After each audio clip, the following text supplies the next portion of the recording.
Green গার্ডেনে তো আমার প্রথমবার আসা। লোকেশনটা মানে খুবই সুন্দর একটা জায়গায়, যেটা হচ্ছে আপনার সোবানবাগ মসজিদের অপোজিট ধানমন্ডিতে। এটা হচ্ছে আপনার ড্যাফোডিল প্লাজার 8th ফ্লোরে।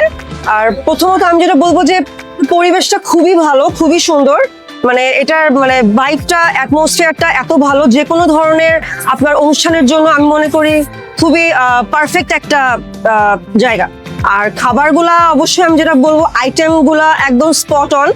মানে আমরা সাধারণত বাঙালিরা যেসব খাবার খেয়ে থাকি, চাইনিজ থেকে শুরু করে, আমরা তো বাঙালিরা চাইনিজ বেশি পছন্দ করি। তো এখানে চাইনিজ, বাংলাদেশি আইটেম সবই পাওয়া যায়। মানে খুবই ভালো লাগলো এসে।